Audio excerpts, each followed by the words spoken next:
All right, Shabbosai, good morning. Good morning. Let us begin. Begin by thanking all of our sponsors for this morning. Share to thank our Talmud Torah sponsors for the month of Elul, Jerry and Sarah Wolaski, for dedicating all the Shir and Drushos this month. In this chus for Refuah Shlema for Zachariah Dov Ben Parol Shira, to thank the Tilson and Wall families of Eretz Yisrael for dedicating all the Shir and Drushos this month in honor of our children's weddings, and with much simcha and best wishes for Eksiva V'Chasima Tova. To Shani and Aaron Kelman, also of Eretz Yisrael, for dedicating all the Shir and Drushos this month in memory of their beloved parents, and in the schus of all those who need a refuah shlema. To thank Selma Wolf for dedicating all the Shir and Drushos this month with immense gratitude to Hashem, and with tefillos for health for all in the new year. To thank our Daf Yomi sponsors for today, Dvora and Maish Werdersheim, for a continuing refuah shlema for Avram Yeshaya Gershom Ben Devora Chana. We hope that in the merit of our Talmud Torah, he together with Kol Yisrael will have a complete and enduring refuah. Well, so with that, let us begin. A lot to do today, always a lot to do, and seemingly never enough time. But all right, we'll make it work in Meretz Hashem. Today's daf is Chaf Vav 26. We actually left off only at the Mishnah on Chaf Hamid base 25b. So remember again, the Mishnah introduced to us the concept of acquiring animals. And again, the Mishnah made a distinction between a behema gasa and a behema daka, a small animal versus a large animal. And we see a machlokes in the Mishnah between Rabbi Meir and Rabbi Eliezer. Rabbi Meir and Rabbi Eliezer on one side and the Chachamim on the other side. So the Gemara says as follows: Darash Rav b'kimchunya behema gasa niknis b'mashicha. So Rav darshaned in a place called Kimchonya that a behema gas, a large animal, is acquired with mashicha. So also remember again, just to once again define our kinyanim, we have hagba, lifting something up. We have mashicha, which is causing something to move from one domain to another. That could be through you pulling or pushing the animal, or it could be karla v'iba, you calling out to the animal and the animal moving. And then of course there's Masira. And Masira, Rashi explained in yesterday's daf, is the act of giving over the reins or the halter or the purchaser taking hold of the hair of the animal. So Rav darshans in Kimchonya that a behema gas, a large animal, is acquired with Mashicha. Okay. Ashkechinu Shmuel Talmidei de Rav. So Shmuel found some of the students of Rav. Amar lahu mi amar Rav behema gasa niknis b'mashicha. Did Rav actually say that a large animal is acquired with mashicha? V'hanan b'masiratina. But in our Mishnah, our Mishnah says behema gasa is niknis b'masira. It has acquired by masira, not mashicha. So what's going on? Rav nai b'masira amar, and Rav also subscribed to this view in the Mishnah, namely that a behema gasa, a large animal, is acquired through masira. Hadar be'me'ahi. Did Rav retract his position? The Gemara says, "Hu damar kiyaitana." No, Rav holds like the following opinion: the Sanya v'chachamim, the Chacham say, "Zu v'zu niknis b'mashicha." The Chachamim, remember again, we saw this in the Mishnah as well. The Chachamim say that halacha l'maisa, both a behema gasa as well as a behema daka could be acquired with mashicha. Rabbi Shimon says, "Zu v'zu b'hagba." Ultimately, again, both the behema gas and behema daka could be acquired with hagbah. So before we go on, so therefore the Gemara is just suggesting is that Rav himself holds like another Tana, the Chachamim in the Brisa, and the Chachamim in the Brisa hold that both the behema gasa as well as the behema daka could be acquired with Mashicha. Good. That's the end of that conversation. Now, this same Brisa brought up Rabbi Shimon, and Rabbi Shimon says bzu v'zu b'hagbah, that both the behema gas and behema daka could be acquired with hagbah. Now that's a tall order. So in other words, a behema daka, small animal, hagbah, I understand. Behema gasa, a large animal, ultimately again, a large animal, how exactly are you doing that with hagbah? So the Gemara says as follows: Elamiata maskef Rav Yosef, Elamiata peel the Rabbi Shimon b'mayikneh. So what if you have an elephant? You're in the market for an elephant. You would like to acquire an elephant. So Rabbi Shimon says that halacha l'maisa, but an elephant is a good example of a behema gasa, a large animal. Rabbi Shimon is of the opinion that behema gasa is acquired with hagbah. Well, how am I doing hagbah on an elephant? Right? It's a shayla. So the Gemara says, So the Gemara says, good. Amar le'abayi bechalipin.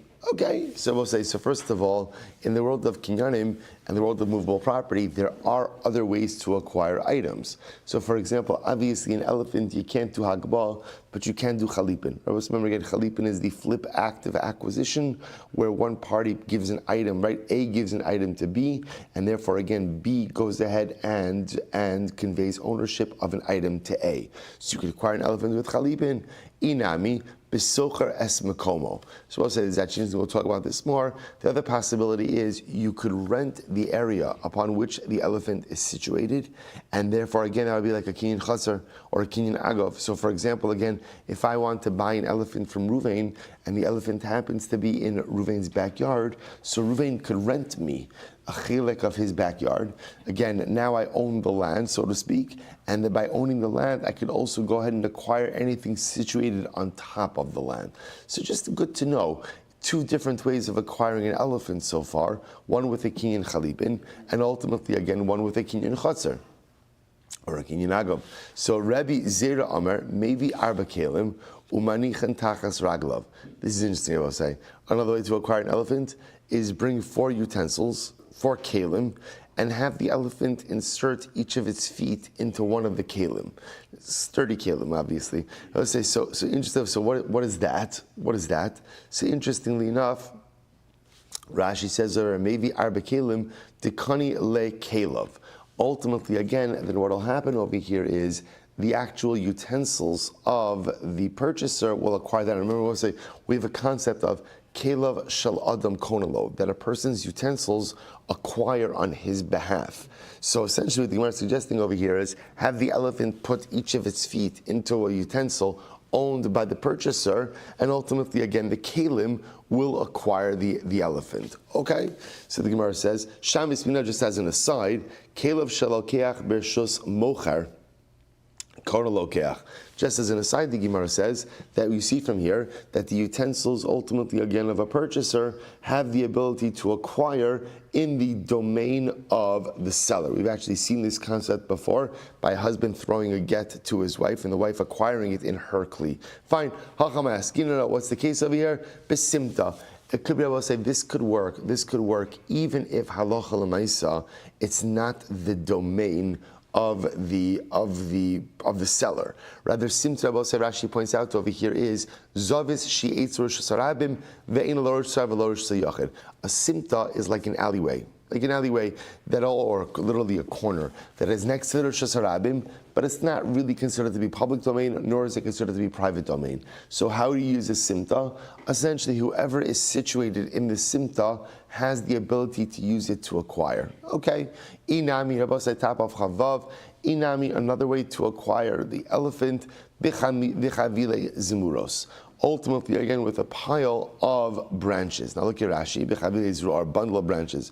Rashi says, now first of all, before we go on to this last piece, so remember again, what we're trying to figure out is if Rav is really correct and that even a Behema Gasa, or Rabbi Shimon is correct and that even a Behema Gasa ultimately again is always Behagba. Nah, that's not Rav, sorry, Rav is Mashicha. If Rabbi Shimon is correct that even a Behema Gasa is always Behagba, how are you doing Hagba on an elephant? Okay, so just obviously it's an exaggerated example to try to go ahead and isolate the concept. How do I do Hagba on a Behema Gasa? So far what we've seen is there's always Chalipin, right? There ultimately again is a Kinyan Chatzar, right? There could also be Kalim, right? Let the animal literally step into the Kalim of the purchaser, right? Now what we've also seen, right? Good, fine, Kalim. Now the Gemara goes back and tells you, no. I could show you a case of Hagba. I could show you a case of Hagba by a Behema Gasa, even by an elephant, that should work. What's the case? Now this is top of Chavav, this is 26a. First line, Chavile Zmuros. Look at Rashi. Chavile Zmuros. Hagivoim mina aretz shlosha tfachim. So let's imagine the following situation. Imagine you have a bundle of branches.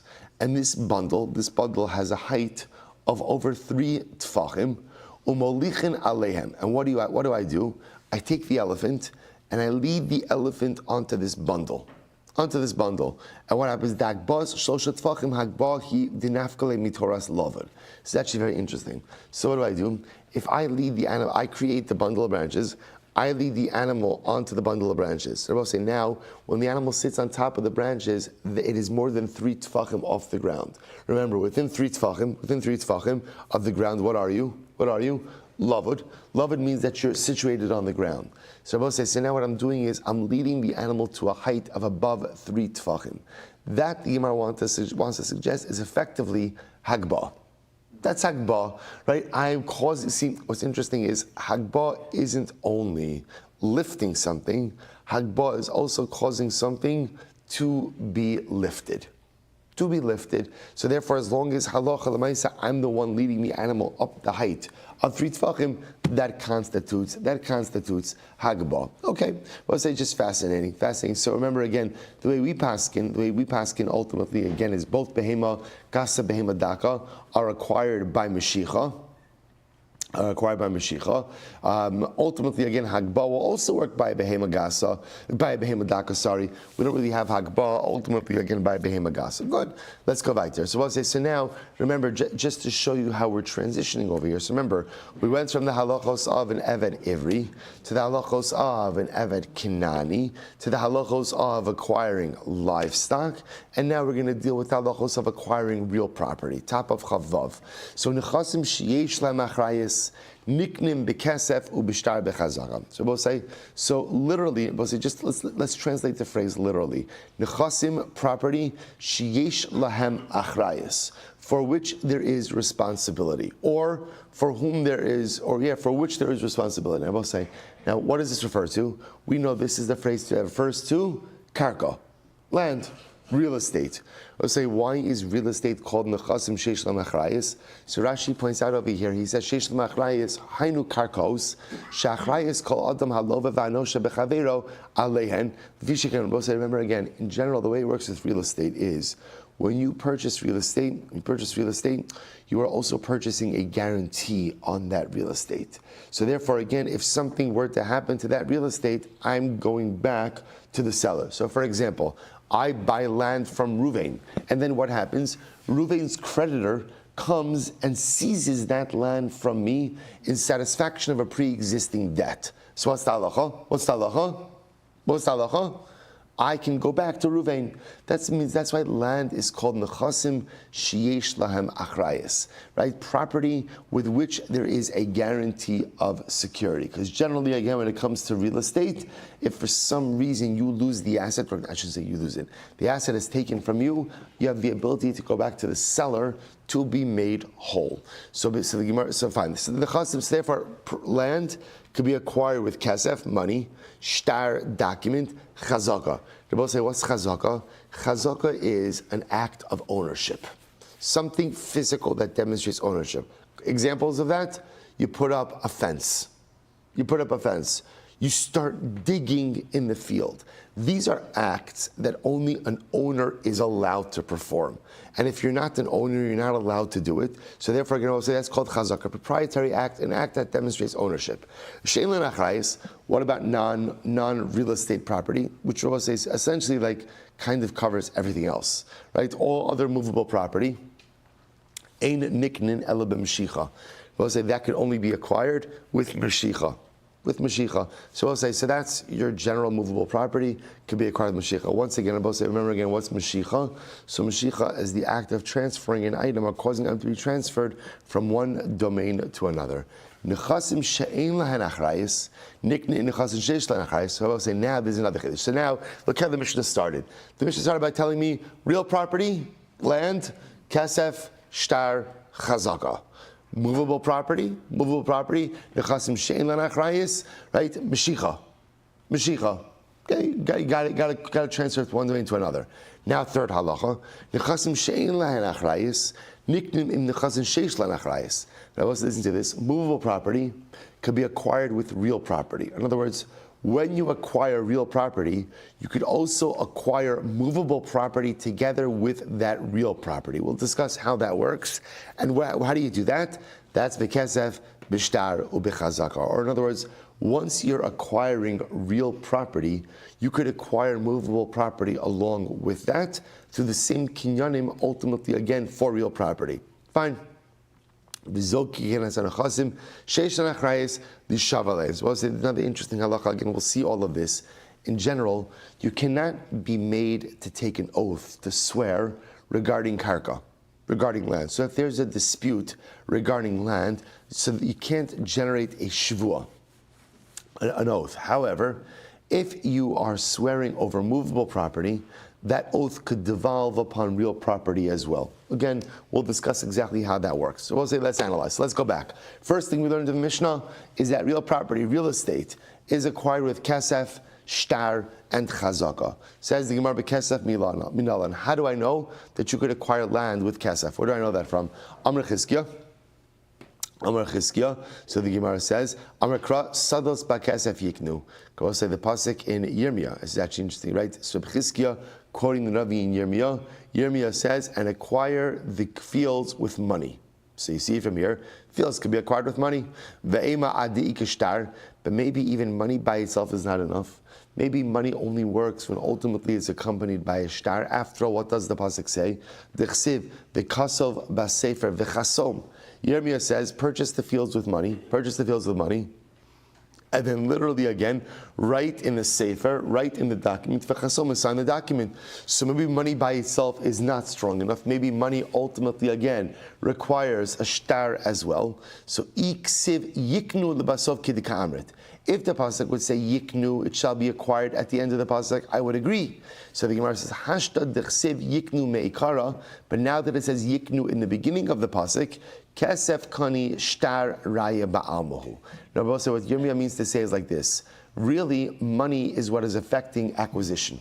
Money is affecting the kinyan, right? Ultimately, again, the shtar. So, what's the role of the shtar? The shtar ultimately again is there for raya. For raya, ultimately again for a proof. Amarav, lo shana el b'makom shein kosin es ashtar. Ultimately, so we'll say. So therefore, again, so remember, we're just trying to just to keep focused over here. Mishnah told us that real property nechasim sheish lenachrais is acquired with kesef, shtar, and chazaka. So right now, what's my goal? I want to figure out how do I know kesef. What's the answer?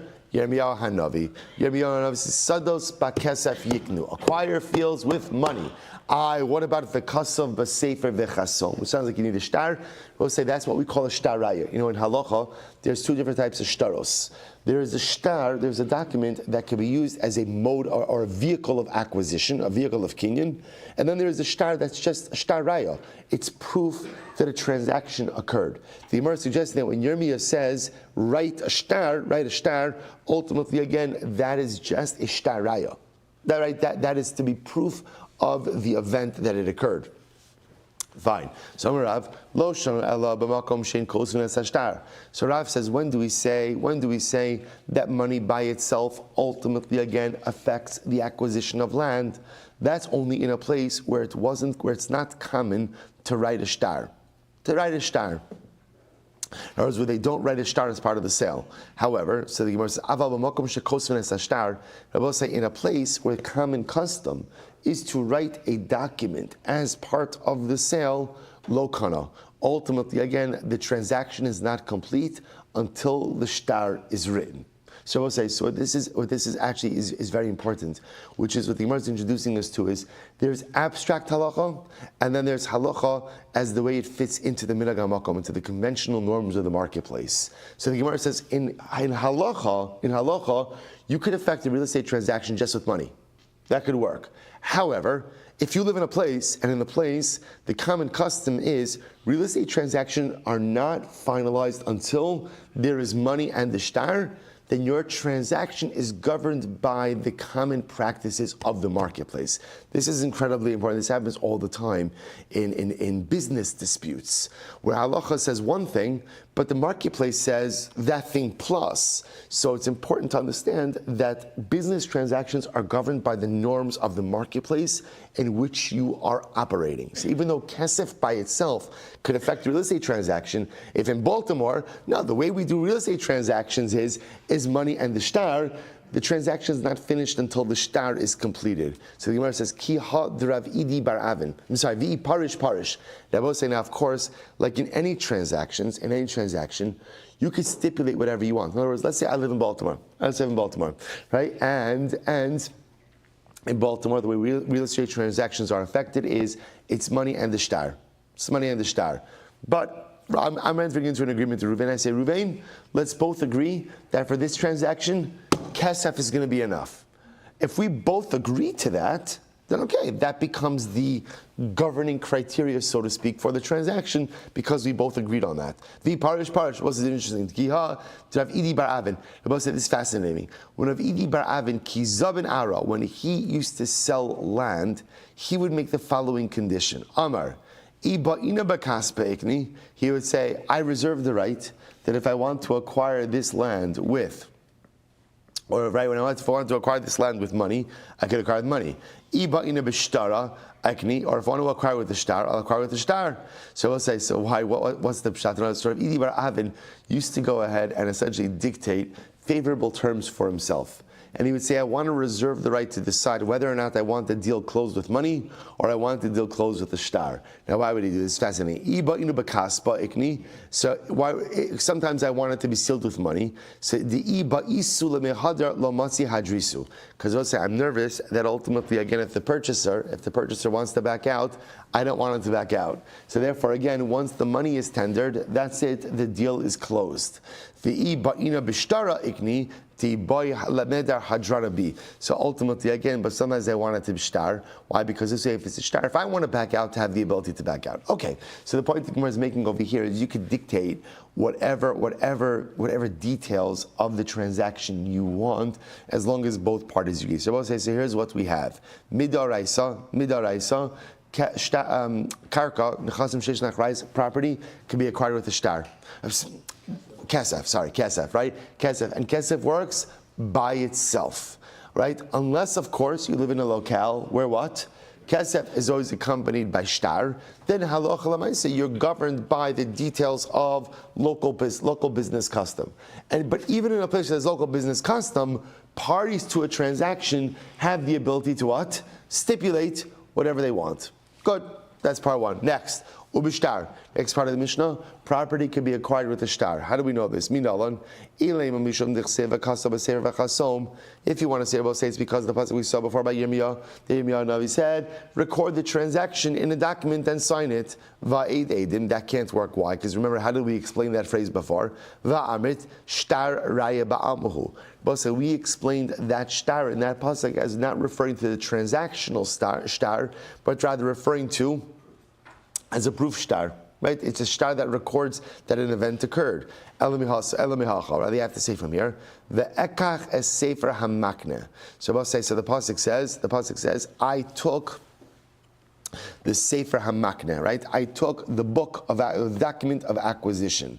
The Ekach is Sefer HaMakneh. So the Gemara says, so Amar Shmuel, so we'll say, Amar Shmuel, lo shana ela b'shtar matana. So we'll say, so therefore again, that's the proof, that's the pasuk. But I just want to point out to you how interesting it is that remember, all of these psukim are from Navi, are not from the Chumash.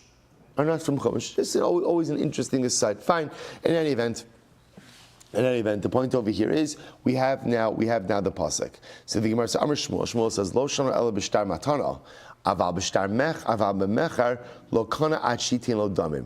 So Rabbi says that's very interesting. So now comes along Shmuel. Shmuel says, by the way, when do we say that shtar by itself has the ability to affect a transaction for real estate, for land? That's only in the case of a gift. It's only in the case of a gift. So Rabbi say, in the case of a gift, there's no additional consideration.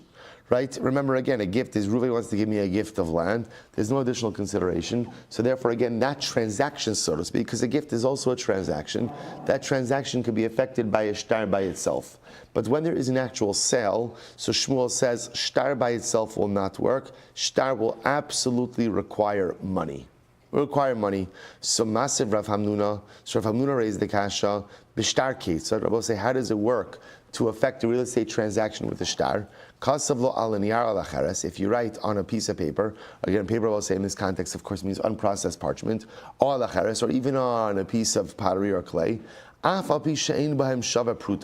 even though, again, the document upon which you are writing is not worth anything. Is not worth anything. And what do I write on the document? Sadai mechura lacha. My field is sold to you. Sadai nisuna lacha. My field is given to you. Hare zu mechura unisuna. The field is sold and the field is given. So Rabbi say, what do you see from here? What do you see from here? You see from here that halacha l'maisa, that ultimately, again, a document does work even for an actual sale. It does work.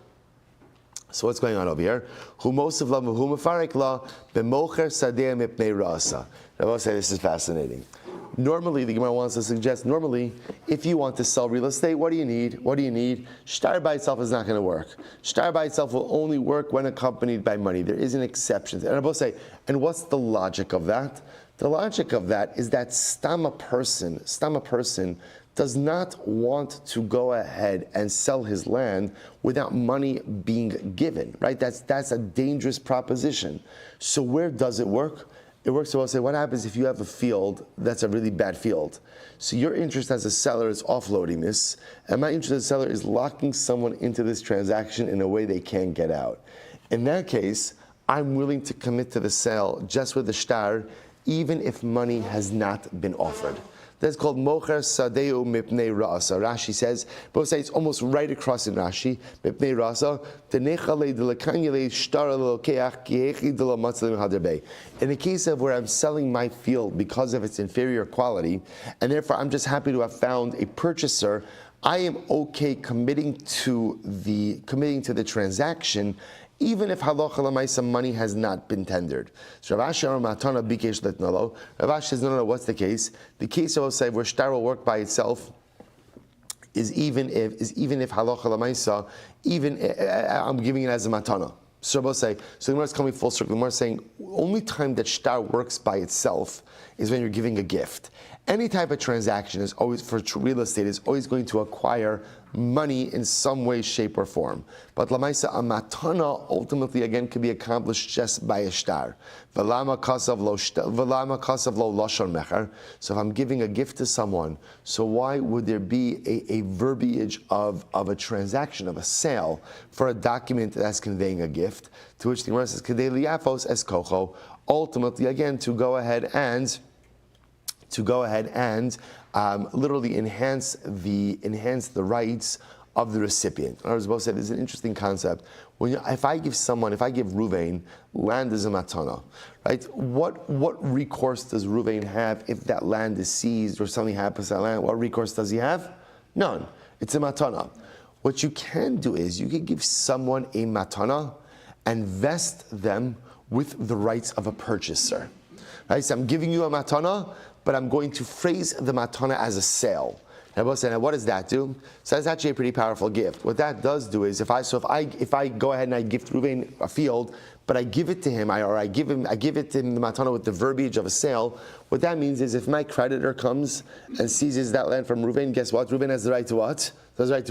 To come back to me and to be made whole, even though he's not out anything, right? He didn't pay anything, it was a gift.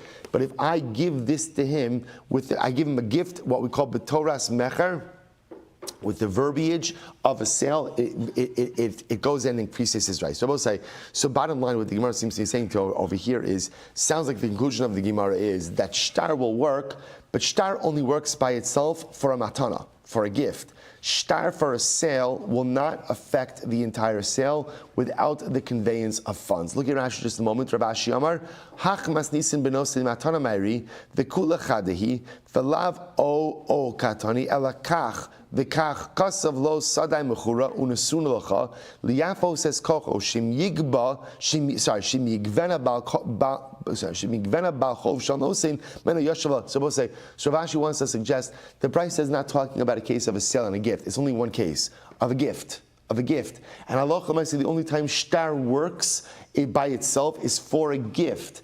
And the person is giving a gift, but he's enhancing the gift by giving it over as a sale in order to go ahead and bolster the rights of the recipient. But in a stam real estate transaction, a shtar by itself will not work. Incredible. Next, chazaka. You could also go ahead and acquire land with a chazaka, proprietary act and act of ownership. Minalan, where do we know this? Amr Chizkiah Makra, so the pasuk says, V'shavu ba'arechem asher tefastem. Go ahead, literally, and live in the cities that you have seized, that you have taken. Rabbi says it's interesting. Where is this pasuk? Rashi says, "Shavu ba'arechem Gedalia ben Achikam." Remember again, who is Gedalia ben Achikam? Some Gedalia. So Gedalia ben Achikam was the Jewish governor appointed by the king of Babel, right? This is after the destruction of the first Beis Hamikdash. He was the Jewish leader, so to speak, of the Jews in Eretz Yisrael. So Gedalia ben Achikam says to the Jews, whatever area you've been able to recapture, resettle, go ahead and live there, right? Shavu ba'arechem asher tefastem. B'ma tefastem. How did you capture, so to speak, the land or grab land? B'yeshiva. Through living there. So you see from here that Allah Chalamaysa, living somewhere, right, is a proprietary act that acquires them. Rabbi Shmuel Tana, v'yirashtem osa v'yishaftem ba, pasuk from the Chumash, you will inherit it and you will dwell in it. But ma yirashtem, how did you inherit it? Ultimately, again, be yeshiva. So we'll say, so this is chazaka. So now we have successfully shown that real estate can be acquired ultimately through kesef, through shtar, although shtar, again, for sure works by matana. Machlokes, if it'll work just by stam, a transaction, sounds like it doesn't work by itself. And chazaka, proprietary act, act of ownership. Incredible. Next. V'she'en len achrayis ein nikna b'meshicha. But I will say, but again, movable property can only be acquired with meshicha.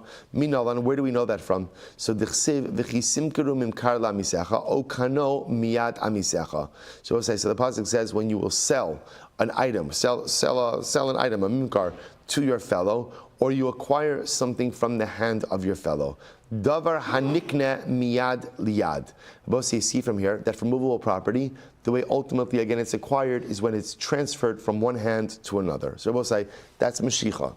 That's mashicha, right? So mashicha ultimately again is the giving over of the item, and then of course the movement of the item from one domain to another. Rabbi Yochanan the Amar Devar Torah Maos Konos Ma'ikal Neimar. Rabbi say according to Rabbi Yochanan, we'll see more of this. According to Rabbi Yochanan, who says that Allah Chalamaysa, movable property is acquired with money, right? I will say this is a much bigger discussion. In general, we're going to see that. Well, let's see. So Rabbi Yochanan Davar Dvar Torah Maos Konos. Rabbi Yochanan says that midaraisa money acquires movable property. Ma'ikal Meimar. What is there to say? Tana takanta d'Rabbana katani. So the Tana of our Mishnah is ultimately quoting the rabbinic remedy. Rabbi say because even if you hold that midaraisa money acquires movable property, the rabbis stepped in and they said no, movable property is not finalized until there's Mashiach. Rabbi say there was a general concern that if halacha l'maaseh, if money acquires movable property, what does that mean? I'm purchasing wheat from Ruvain, and then what happens? I pay him, here's $1,000 for the wheat. The wheat is in the granary of Ruvain. Okay, so now what happens? Ruvain unfortunately has a fire in his granary, and $1,000 of wheat is destroyed. Guess what Reuben is going to say to me? Whose wheat was destroyed? Silber, I'm so sorry, your wheat was destroyed. Nisrafu chitecha ba'aliyah. So in order to avoid things like that, right? So Chazal said, when it comes to movable property, it's not complete ultimately until the property is handed over. So even if you hold da'oraisa ma'os konos, ultimately, again, the rabbi stepped in and said, no, movable property is not finalized until ultimately the property itself is handed over by Mashiach. Incredible. I'll say there's a beautiful insight by the Vizhnitzer Rebbe. He says this concept of Dvar Torah Ma'os Konos. So listen to what the Rebbe says. He says, Dvar Torah, if a person wants to acquire Torah in life, a person wants to acquire holiness, a person wants to acquire spirituality, how do you do it?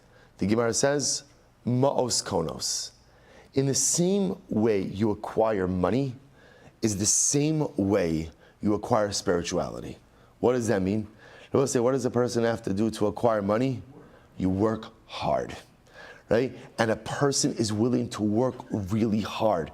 The more money I have the ability to make, the harder I am willing to work. And if it means overtime, and if it means weekends, and if it means inconvenience, and if it means giving up other things in order to be able to seal that deal, especially a lucrative one, I'll do what I have to do. I'll make the necessary sacrifice. The Rebbe says, Dvar Torah, so if you want the words of Torah, you want ruchnius, you want holiness in your life, you have to be willing to exert the same level of effort that you would exert to be successful in your parnasa.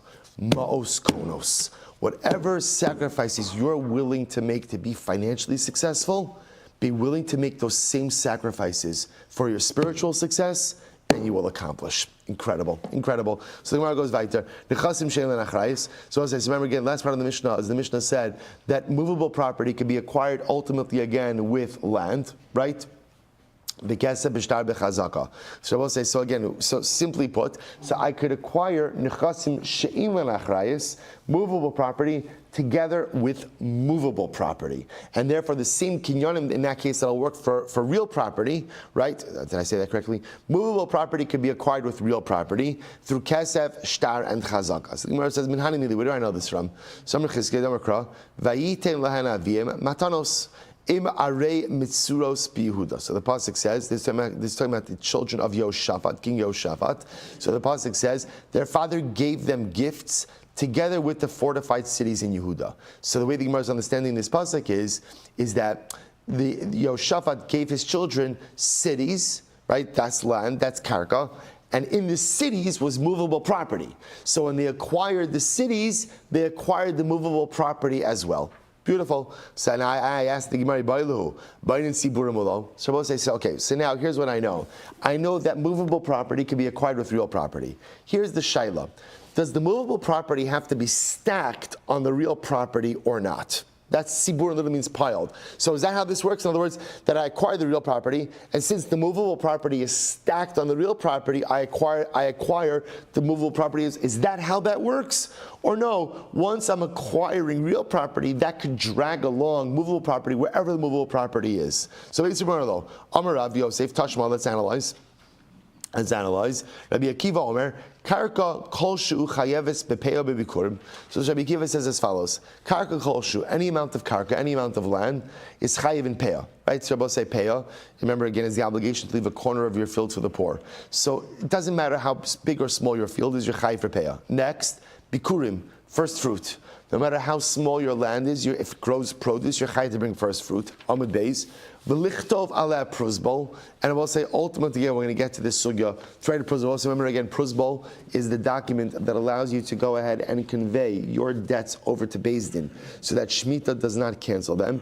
The only way to write a pruzbol ultimately again is if you have real estate, land, even a side. We'll learn about this. Even the tiny piece of land, tiny parcel of land satisfies this criteria. The liknos ima nechasim she'ein lahen achrayis.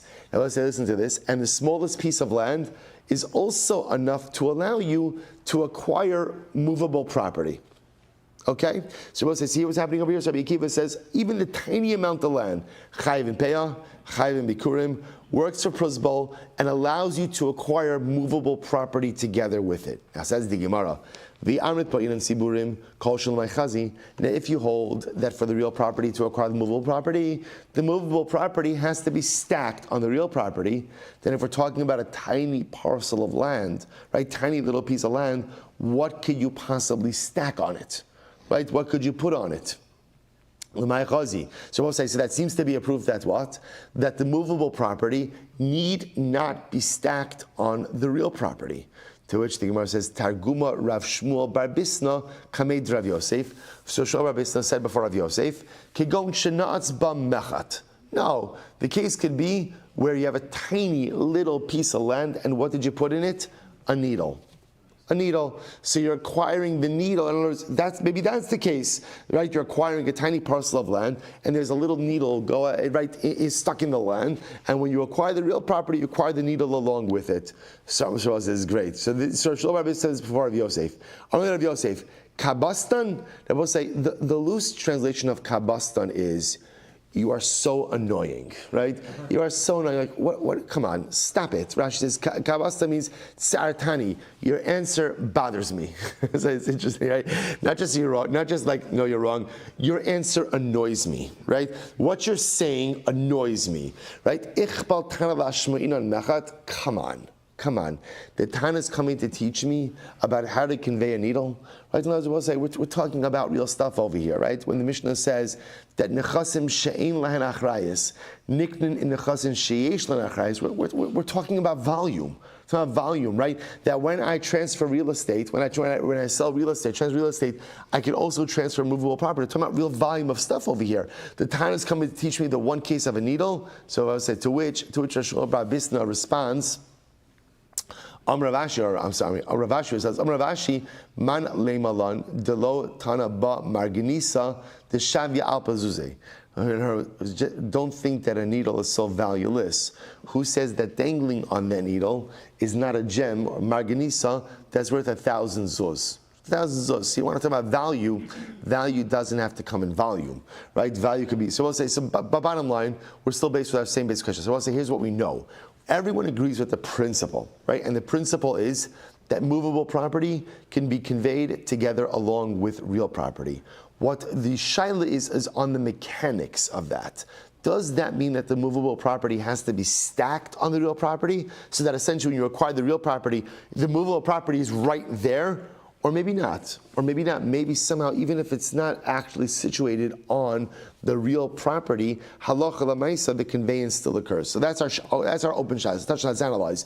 Amar Rabbi Loza says a good story. Maisa b'Medoni echad shei b'Yushalayim. There was a story of a Medoni. We both say Medoni is the name of a place. A guy from Madon, right, who was in Yerushalayim. Shahaya lo metaltalin harbe. He had a lot of movable property. Ubikesh litnem b'matana, and he wanted to convey them as a matana. So the guy will call him Madoni. So Madoni's in Yerushalayim. He wants to give a gift to Ruvain, right? So Madoni has a ton of metaltalin. He somehow wants to give a gift to him. And I remember again, how do you convey ownership of metaltalin? What is ownership? How do you convey ownership of metaltalin? Mashiach, right? So remember again, he wants to go ahead and he wants to give and we're going to see, obviously, the recipient is not there. So Madoni wants to convey ownership of metaltalin, but the problem, of course, is that the recipient, right, Chom Ruvain, is not present. So Mashiach is not an option. So how do you convey ownership? So the Gemara said, Amrullah, so the rabbi said to him, Ein lo takana ad sheyiknem al gabe karka. Okay, so there is a way. How do you do it? Right? Make it a case of nechasim she'ein lehen achrayis, niknim im nechasim she'esh lehen achrayis, and that can happen with kasef, shtar, and chazaka. Right? So go ahead and essentially convey it to him through real estate. So Ma'asa, what did the Medoni do? Ma'asa, halach v'lakach beis sela samach Yerushalayim. So he went and he bought a tiny piece of land. I say the way we're understanding right now is beis sela means land the size of a sela. So he bought himself a tiny, literally land the size of a sela next to Yerushalayim. V'amar, and what did he say? It's interesting that he was in Yerushalayim. Where does he purchase the land? Samach Yerushalayim. Why will I say certain things don't change? No one could afford Yerushalayim, right? In other words, even again the Madoni, right? The Madoni, all he wants is a tiny little piece of land, right? Just to sell nothing for sale in Yerushalayim for a reasonable price. So he has to go out. You know what? There's something beautiful about that. Yerushalayim should always be the most expensive city in the world. That's the way it should work, because there is no other real estate like it in the entirety of the world. It should be the most expensive. So he goes outside of Yerushalayim just to go ahead and buy a little cellar. So what happens? V'amar. Now we'll say, so now Madoni has this tiny little piece of land, right? All he's got is literally, again, the size of a cellar. So what happens? So he goes, V'amar tzifoni ze leploni. So I will say, so what did he say? Listen, the northern parts, so again, it's a tiny piece of land, says the northern part of this field should go to Ploni. Ploni, remember, is Ruvain. V'imo me'atzon me'achavios umeis. So what happens? And so he conveys the northern part of this little tiny piece of land, and he says Ruvain should acquire this piece of land, and together with the land, he should also acquire 100 sheep and 100 barrels of wine. And then after this, Madoni dies. V'kaimu es tevarov, and the rabbis upheld the transaction. Okay, so Rabbi said, what do you see from here? Now, obviously, if you think that the movable property has to be stacked on the land itself, Rabbi said that obviously wouldn't work over here. This is a tiny little piece of land, and he only conveyed a tiny piece of land. There's obviously no room over here for 100 sheep and 100 barrels. So which the Gemara says, no. Mi savra beis sela mamish No. Do you think that Madoni bought land the size of a cellar? That's not what it means. My cellar, what does it mean he bought a base cellar? The Nafish Tuva. No, he bought himself a nice piece of land, right? A nice parcel. So why does it, my Karilahu cellar, so why does it call it a base cellar? The Kashi Kisela. Because the land itself, is actually, they called it base cellar, we'll say, because it was rocky soil. It was rocky soil. So base cellar was not a description of the size. Base cellar was a description of the soil type. But in this case, actually, Madoni bought a very large field, and he gave the northern part to Ruvain, and the area was large enough to stack the sheep and put the sheep and stack the barrels. So we'll say, so still, we haven't answered our question yet. So Tashma. Let's go back to so Tashma. Tamar Rav Yehuda Amarav Ma'aseh Ba'adam Echad Shechala B'Yushalayim. So let's listen to this. Rabbi Eliezer. There was a story of a guy who became sick in Yerushalayim, like Rabbi Eliezer. We'll see what that means in just a moment.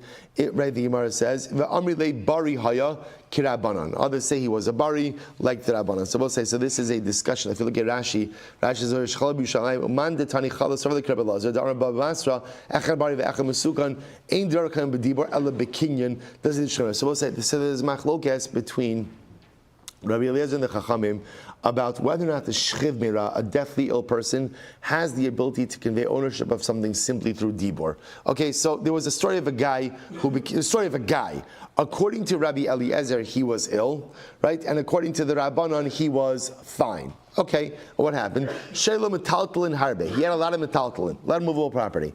Ubikesh litnei b'matana. So we'll say, so we'll call him Guy. So right, Guy, we'll call him Ruvain. Right, Ruvain had a ton of property, movable property, and he wanted to give it over as a matana to Shimon. So what happened? They said to him, Amrulo eiloma takana achiyiknei magabe karka. So they said, Ruvain, listen, the only way for you to convey this to Shimon is through real estate.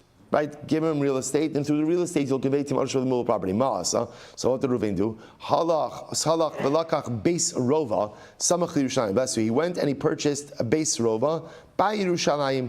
Va'amar tefach al tefach leploni. What does Ruvain say? Ruvain says a tefach by tefach place in this field ultimately again goes to Ploni. Goes to Ploni. Right, v'imo me'atzon u'me'achavios, and we'll say together with that tefach by tefach, he gets right. Reuven also gets 100 sheep and 100 barrels, right, 100 barrels of wine. Umeis, and then Reuven died. V'kaimu chachamim estibaram, and the chachamim upheld his gift. Now, obviously, this is even more explicit because this is a tefach by tefach area. The amrit ba'inon siburim, right? And if you hold it alocha l'maisa, you require the property to be piled on the real estate. Tefach al tefach b'may chazi. So ultimately, also, what can you do with tefach by tefach area, right? Obviously, you can't pile anything on that. So the Gemara says, no. B'may askinon, what's the case? Lidami.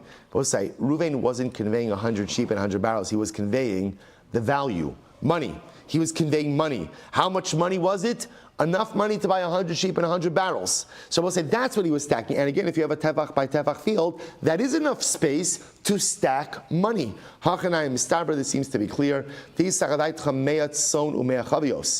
you think ultimately, again, it's actually 100 sheep and 100 barrels, so mamish nikninu neheli b'chalipin. We'll say, so then why, I don't understand why you're relying on karka. There are other ways to convey actual metaltalin. Let him use chalipin. Ve'elamai lidomi. Rather, I will say it must be that he was conveying money. But if it's money, nikninhu neheli b'mashicha. So why do you have to involve karka at all? Just remember, again, movable property is required by mashicha. So just let the intended recipient Shimon acquire with mashicha. Ela deleise lemekabel matana. Rather, it has to be that the intended recipient was not present. Hachinami deleise lemekabel b'matana. So too over here, ultimately again, the recipient was not present. V'niskinu neheli agav acher. So why not just convey ownership? Why can't Reuven convey ownership of the money to Shimon through a third party? Zachan la'adam shelo b'fanav lo samcha daite. Reuven is nervous to give over cash to a third party. Even to acquire it on behalf of Shimon. Saver shamit va'achet lahu. Ultimately, again, he was concerned that maybe the third party, the shliach, would run off with the money. Ela mai ein lo takana. So what does it mean ein lo takana? Hochi kamar l'may delo samcha daite ein lo takana ad shiknei mal gabe karka. Because Ruvain was so nervous to utilize a third party, and because Shimon, the recipient, was not present, the only option he had was to convey the money agav karka. So we're going to stop over here for today. We're not done, right? Our question is still open, which is, here's what we know. We know that movable property can be conveyed ultimately again through real property. What don't we know? What don't we know? Does the movable property have to be stacked on the real property or not? That is still our open-ended question. And Hashem to be continued tomorrow. We'll say, Shkoyach.